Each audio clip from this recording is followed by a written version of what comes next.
6 weeks ago, my younger daughter's engagement ended over the dessert course in front of 3 lawyers I didn't know were coming because of a loan I had filled out in my other daughter's name, and neither of my daughters has spoken to me since that night. I'm telling this story because there is genuinely no one left in my life right now who will just listen to what actually happened without immediately telling me the part I already know. I'm 61. My husband Walter and I have been married 38 years, and we have 2 daughters, Faye, who's 34, and Morgan, who's 29. I want to be honest up front and say I was closer to Morgan for most of their lives, and I've spent a lot of the last 6 weeks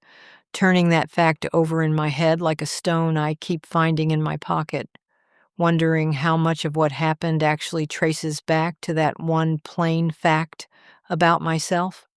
Faye was always the easy one to be a little less worried about, which I think, looking back, is actually how you end up loving a child a little less without ever deciding to.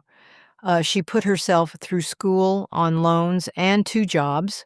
moved out at 19, called on holidays, never asked us for anything, and somewhere along the way I mistook her not needing us to notice her, which I understand now were 2 very different things I treated as the same thing for about 15 years.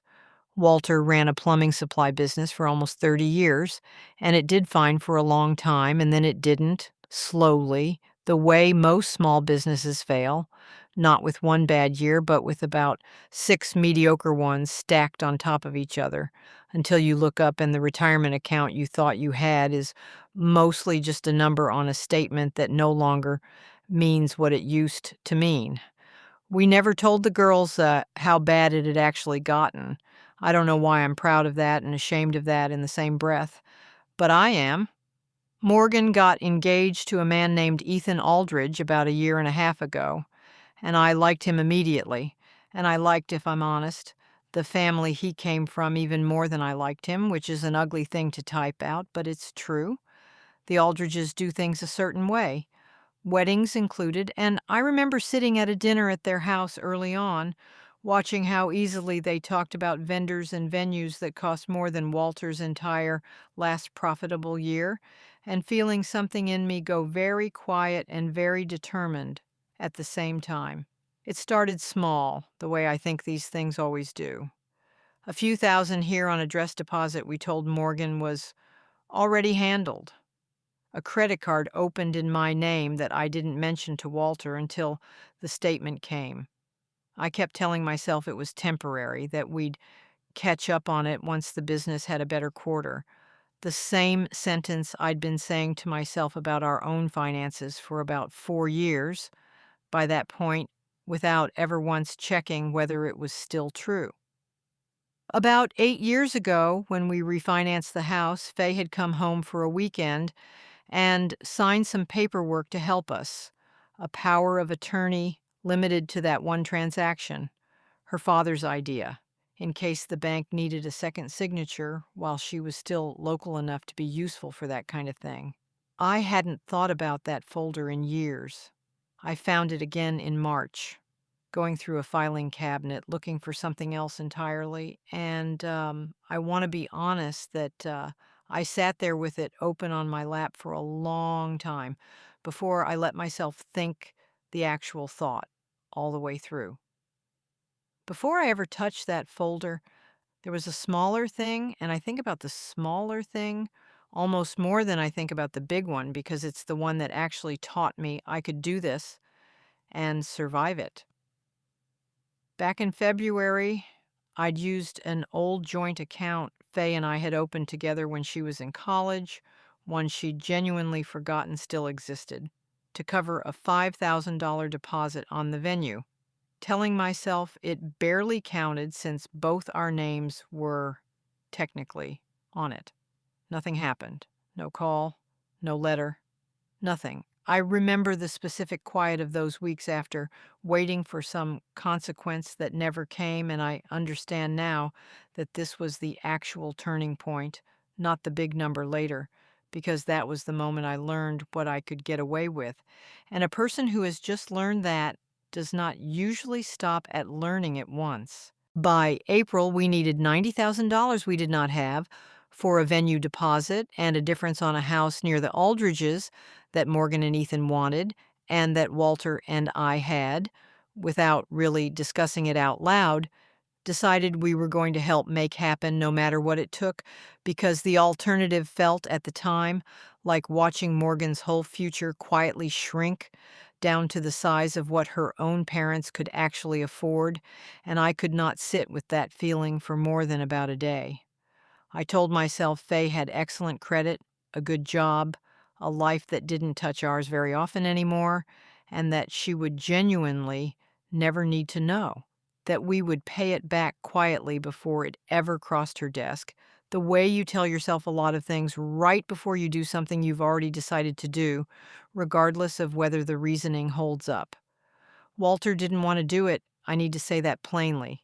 He sat at the kitchen table and said no more than once, and I talked him out of his no the way I have talked him out of a lot of his no's over 38 years, by being more certain than he was and by making the alternative sound worse than it probably actually was. I filled out the application myself using Faye's information,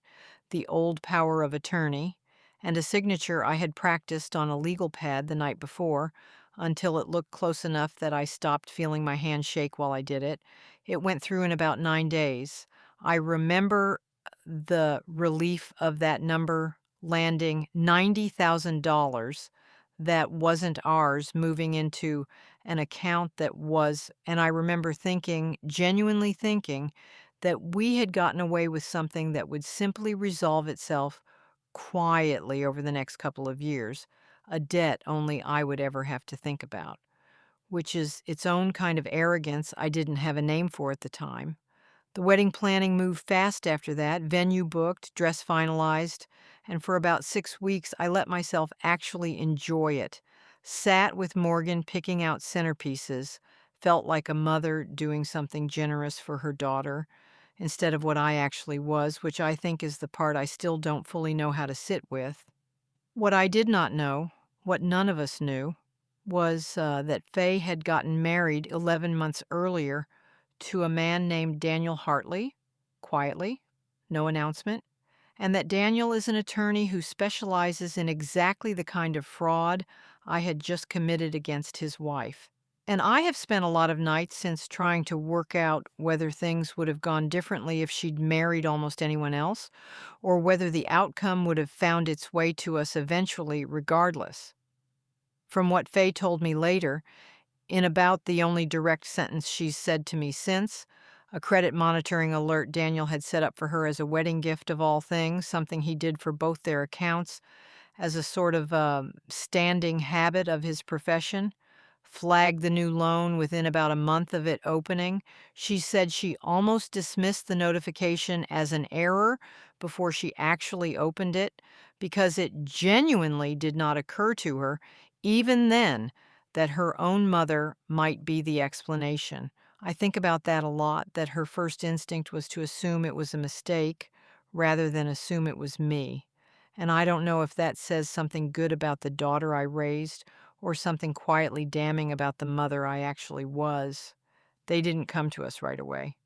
Faye told me they spent almost 6 weeks quietly building the case before anyone in our family knew anything was wrong, pulling documents, tracing the account, deciding what they were going to do about it and how, while Walter and I went on planning a wedding funded by money we'd stolen from the very person documenting the theft,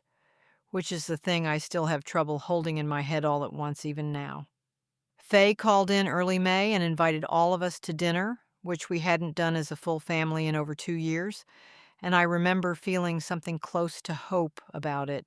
thinking maybe this was Faye finally softening, finally wanting to be closer, and I got my hair done for it, which tells you something about how little I understood what that dinner actually was. There were 5 place settings when we walked in, and then 3 more people I didn't recognize came in about 10 minutes after we sat down. and Daniel introduced them calmly as attorneys, and I understood somewhere around the second sentence out of his mouth that this was not a dinner, it was a presentation, and that I was the subject of it. Fay laid out the loan documents on the table between the bread basket and the water glasses. My forged signature enlarged and printed on a separate page next to a real one for comparison, and she asked me in a voice that had no anger in it at all, which somehow made it worse, whether I had anything I wanted to say before her husband explained our options to us. I don't remember most of what was said in the next 20 minutes. I remember Walter's face. I remember Morgan standing up so fast her chair went over backward, and I remember Ethan not saying a single word the entire time, just watching all of it with an expression I've since had a lot of time to think about and still can't fully name, somewhere between pity and calculation. Walter didn't say a word the entire drive home. We got to the house and he went straight to the garage,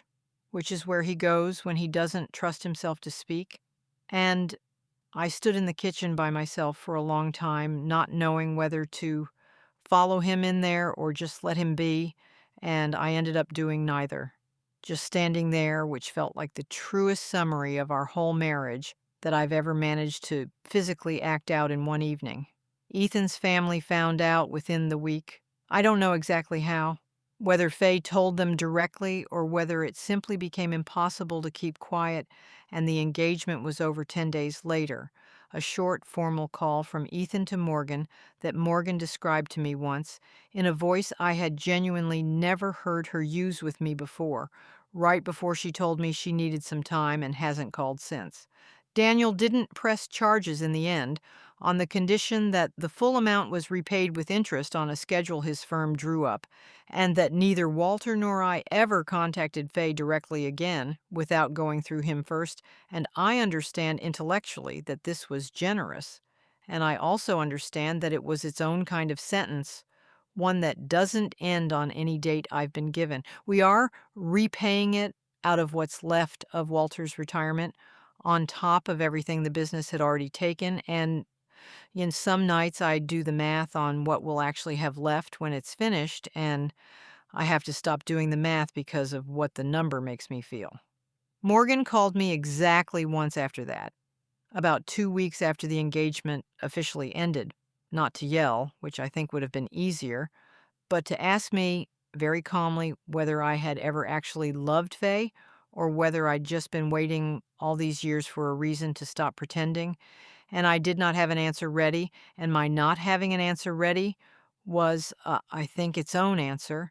and I think Morgan heard it exactly that way because she hasn't called again since. I have told exactly one person the full truth, and that's my sister, who let me use her laptop and hasn't said a single judgmental word to me. Yet, though I can see her deciding every time I talk about it, how much of this she's actually willing to keep hearing before she starts saying what she really thinks. I keep circling back to whether I would have done any of this for Faye instead of Morgan, and I want to tell you the honest answer is no, and I want to tell you I don't fully understand